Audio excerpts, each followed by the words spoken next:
ఈరోజు ఏదో చిల్లర రాజకీయాలు చేసుకుంటూ తప్పుడు కేసులు పెట్టుకుంటూ తప్పుడు అరెస్టులు చేస్తూ రాజకీయము ఎన్నో రోజులు సాగదు.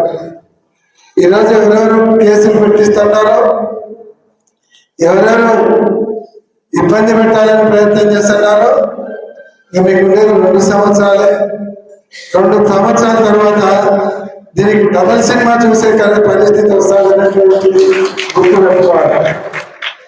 ఇంతకుముందు రాజకీయం లేదు, ఏదైనా పోటీ లేనటువంటి రాజకీయం పోయింది. అన్ని గుర్తుపెట్టుకుంటున్నారు, అన్ని మైండ్లోకి వస్తున్నాయి.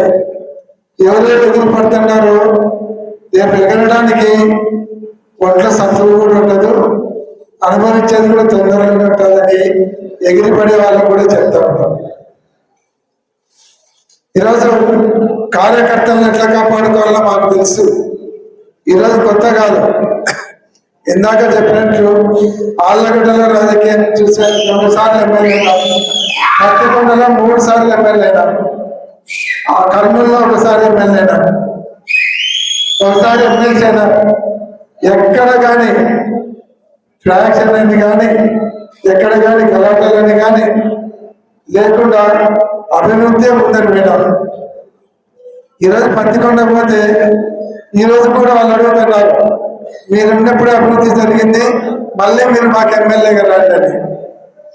అంటే అక్కడ అంత అభివృద్ధి చేసి వాళ్ళలో ఒక పేరు సంపాదించారు. కర్నూలుకి వస్తే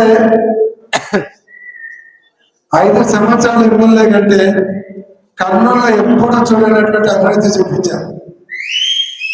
రోడ్లు అయితేనేమి, డ్రైనేజీలు అయితేనేమి, కళ్యాణ మండపాలు అయితేనేమి, తర్వాత మసీదులకు ఈద్గాలకు గవర్నమెంట్ ఫండ్స్ తీసుకొని వచ్చేది అయితేనేమి, బ్రిడ్జీలు అయితేనేమి, జోరాపురం బ్రిడ్జి కావచ్చు, ఆనందాయిస్ దగ్గర బ్రిడ్జి కావచ్చు, రైల్వే స్టేషన్ రోడ్డు వెడల్పు చేయడం కావచ్చు, కేసీ కెనాల్ మీద 3 బ్రిడ్జిలు నిర్మించిన, జోరాపురం నుంచి నందాల చెక్ పోస్ట్కి ఒక కొత్త రోడ్డు వేసిన, ఇట్లా ఇన్ని అభివృద్ధి కార్యక్రమాలు చేశారు తప్ప ఎక్కడ 1 రూపాయి లంచం తీసుకున్నట్టు కానీ, ఎవరి దగ్గర ఇప్పించుకున్నట్టు కానీ, ఉద్యోగాలు కానీ, ట్రాన్స్ఫర్లు కానీ, లేదంటే ఎక్కడైనా కమిషన్లు తీసుకున్నట్టు తెలుగుదేశం వాళ్ళకే చెప్తున్నారు, ఛాలెంజ్ చేస్తున్నారు.